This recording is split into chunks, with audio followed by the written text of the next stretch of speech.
नमस्कार, स्टार अभी तक चैनल में आपका स्वागत है।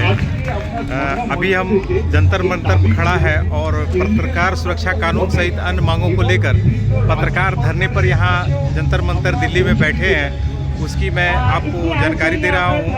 पत्रकार संघ की ओर से पूरे देश के पत्रकार यहाँ पर धरने पर बैठे हुए हैं और 22 राज्यों के पत्रकार यहाँ पर धरना पर बैठे हुए, जंतर मंतर के धरना पर। और यहाँ विभिन्न प्रदेश के आए लोग अपने अपने विचार रखेंगे और साथ ही ये पत्रकार सुरक्षा कानून सहित जो मांगे हैं पत्रकारों की, जो फर्जी केस होते हैं पत्रकारों पर, उन सब को लेके यहाँ पर धरना दिया जा रहा है। और आप देख सकते हैं मेरे पीछे धरना पर बहुत सारे पत्रकार बैठे हुए हैं और ये जंतर मंतर का ये जगह है और यहाँ पर धरना हो रहा है।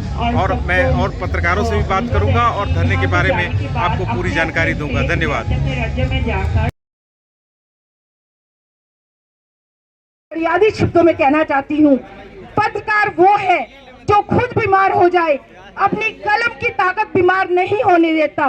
पत्रकार वो है जो खुद कमजोर हो जाए लेकिन अपने शब्दों को वो कमजोर नहीं होने देता।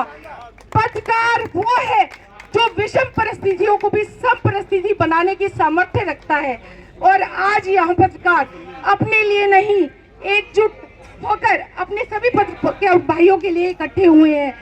मैं आप सबको ये छोटे से सरल शब्दों में कहना चाहती हूँ, पत्रकार सुरक्षा कानून किस लिए, आप इसके मर्म को समझिए। पत्रकार इसलिए सुरक्षा कानून जरूरी है कि कोई भी स्थिति हो पत्रकार आगे रहता है। क्या हम सबका दायित्व नहीं बनता? लोकतंत्र का चौथा आधार स्तंभ है पत्रकार।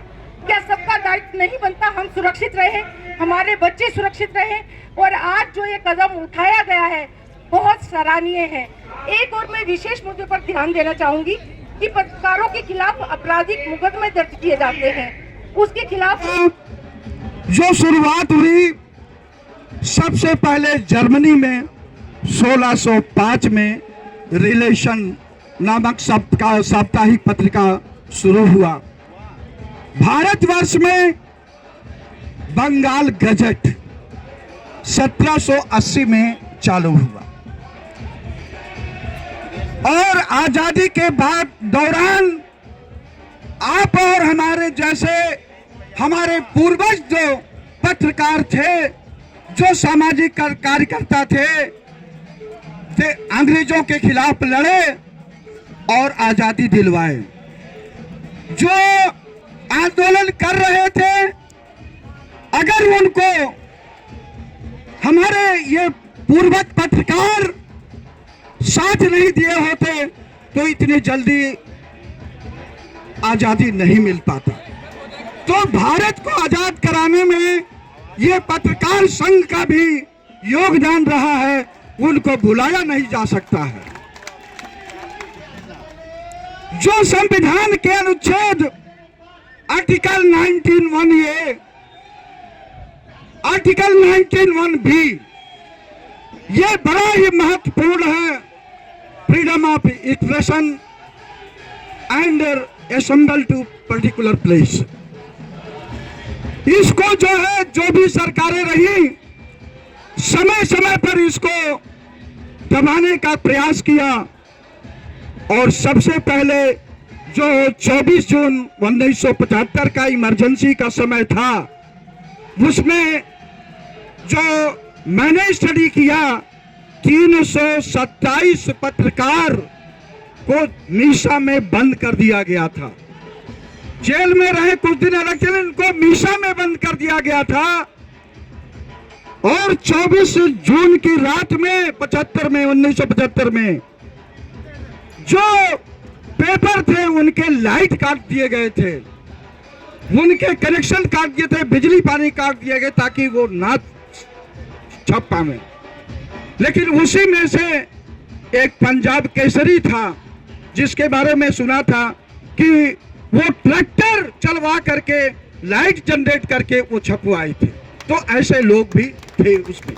आ रही है, हम भारतवर्ष की बात नहीं कर रहे हैं। ऋग्वेद किसी ने वेद पढ़े होंगे, आप लोगों ने आधे ज्यादा लोगों ने तो पढ़े ही होंगे। ऋग्वेद का लेखक कहता है, अग्नि को प्रणाम करता है। जैसे अब सामान्य बात, यहाँ आग लगे तो कितनी दूर तक दिखाई देगी, जहाँ तक पेड़ पौधे बिल्डिंगें नहीं हो तो पता चल जाएगा। तो वो आग के लिए कह रहा कि हे अग्निदेव, आप मैसेंजर हो, क्या हो आप? मैसेंजर हो, मैं आपको प्रणाम करता हूँ। आप पत्रकार हो, कवि हो। ये ऋग्वेद का श्लोक है। तो भाई मेरे हजारों साल पहले लिखी हुई किताबों में पत्रकारों का उल्लेख है। अभी एक भाई ने कहा, एक लाइन समझ लो, पत्रकार कोई छोटा या बड़ा नहीं है, पत्रकार सब बराबर हैं।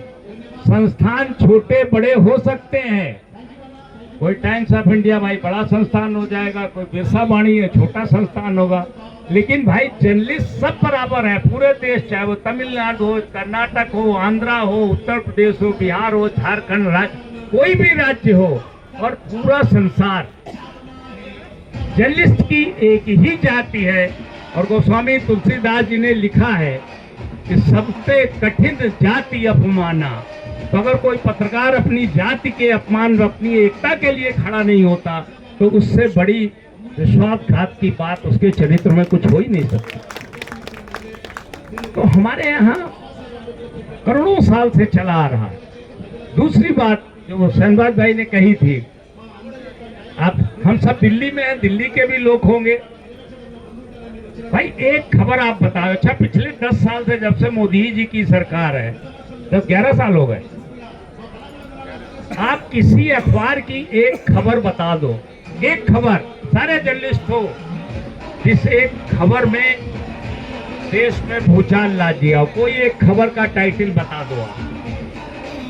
बड़े अखबारों में बात कर रहा हूं, जो सो कॉल्ड बड़े मीडिया हाउसेस हैं, बड़े चैनल्स हैं, आप एक खबर मुझे बता दीजिए कि पिछले 10 साल में इस न्यूज चैनल ने, इस अखबार ने ये खबर छापी और देश में भूचाल आ गया। मैं आपको ऐसी 100 खबरें बता दूंगा जो किसी मोहल्ले से निकल रहे अखबारों ने की, चाहे वो अंतुले की सरकार गिराने की खबर हो, सीमेंट घोटाला, चाहे भागलपुर में आंख फोड़ कांड हो, चाहे श्वेत निशा त्रिवेदी का कांड हो, बिहार सरकार गिर गई, जगन्नाथ पुष्पा मिनिस्टर कौन chief minister I don't know, चाहे इतना बड़ा आंदोलन, इतना बड़ा दंगा देश में सन 84 में हुआ, आप किसी बड़े अखबार ना पर ये सारी खबरें निकालने वाले, उजागर करने वाले किसी छोटे मोहल्ले, किसी कस्बे के अखबार थे।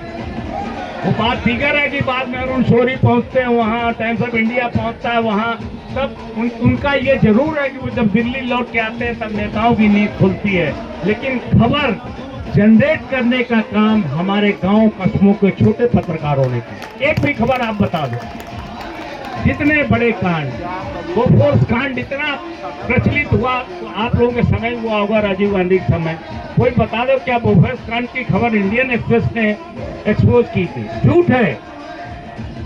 इंडियन एक्सप्रेस ने उसको बाद में मुद्दा बनाया, हिंदू ने उसको मुद्दा बनाया, लेकिन खबर छापने वाला अखबार एक रीजनल लैंग्वेज का छोटा अखबार था, तमिलनाडु का अखबार था। तमिलनाडु वाले हमारे साथ हैं। तमिलनाडु का छोटा अखबार था मोहल्ले का, जिसने बोफोर्स की खबर पहली बार छापी। उसकी हंसाई, अरे मोहल्ले कोई अखबार, अरे बड़े पत्रकार यार, इनको क्या तमीज है, राजीव गांधी के बारे में लिख रहे हैं। ये हमारी अपनी जो है सोच है कि हम, कोई पत्रकार छोटा बड़ा नहीं।